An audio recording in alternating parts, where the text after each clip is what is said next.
Hey guys, and welcome to Best Reviews. Today we're talking a bit about earthquakes and what you can do to be better prepared for this kind of disaster. So what is an earthquake, and how can it affect you?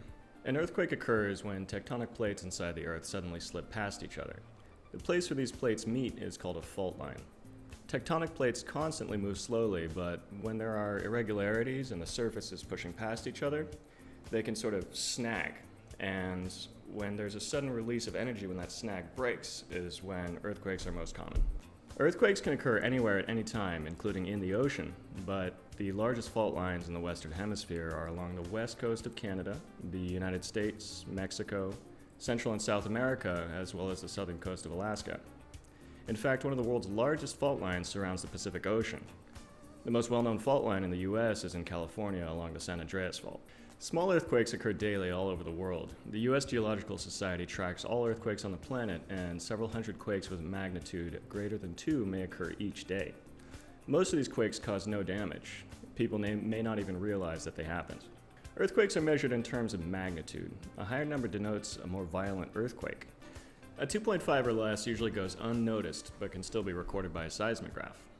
A 2.5 to a 5 will only cause minor damage, only about enough force to cause some things to fall off some shelves. A 5 to a 6 can cause minor damage to buildings and infrastructure, while a 6 to 7 will cause noticeable damage and may disrupt utilities for a time. A 7 to 8 will cause major damage to a populated area. Infrastructure and utilities will be heavily impacted. Roads may be damaged and buildings and bridges may collapse. A magnitude greater than 8 on the Richter scale can completely devastate a city and is so powerful it can change the topography of the land and alter the course of rivers. Preparing for an earthquake is difficult because earthquakes can occur at any time. You won't receive an earthquake warning as you would with a hurricane or a tornado. This means you need to prepare as if a quake could happen tomorrow. Some members of your family may not be home at the time of an earthquake, and communications may be knocked out. Create a plan so family members know what to do, whether they're at home or off-site at the time of a disaster. Emphasize to family members that it's more important that they are in a safe place during and after an earthquake. It may be tempting to risk a trip home through the chaos, but it's far smarter to wait to travel until it's safe. Just as you would run a fire evacuation drill, you may want to run occasional earthquake drills in your home. For example, you and your family members could practice finding your emergency kit and moving to a predetermined safe area. You should also have earthquake supplies on hand. Your kit at the very minimum should have food, water, and clothing. You need a gallon per person per day and a 3 to 5 day supply of non-perishable food that doesn't require cooking or refrigeration. Don't forget supplies for any pets that you may have. You may also want to consider adding the following: emergency blankets, cash, medication and first aid supplies, toiletries, battery crank-powered radio, flashlights, extra batteries, copies of important documents like insurance, medical records, bank information, identification, photos of your entire family plus any pets. A portable generator and portable heater may come in handy in the event of power loss after an earthquake. You also want to check with your insurance provider and make sure that you and your home and your vehicles are covered in the event of an earthquake. So let's talk about what to do during an earthquake.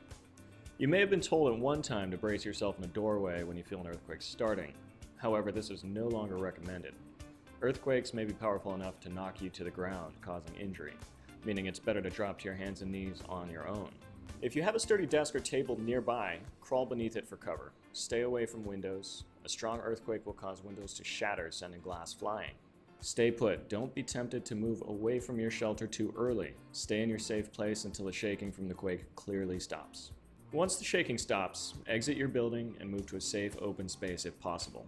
If you cannot escape a damaged building, try to signal for help with a smartphone or by tapping on a wall or a pipe. Part of the process for preparing for an earthquake involves being ready for aftershocks. Some can be large enough to cause further damage, so prepare to react as you did with the original earthquake. Due to the possibility of an aftershock, you should stay out of damaged buildings following an earthquake.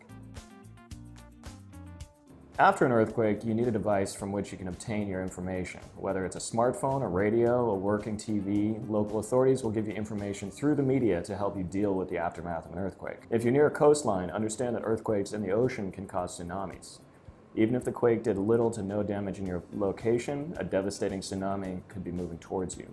Monitor your local media for any tsunami warnings as well. We hope you're never faced with a disaster like this, but hopefully the information we've provided today can help prepare you for the possibility. Thanks for watching. Check us out online at bestreviews.com and subscribe to our YouTube channel at youtube.com/bestreviews. See you next time.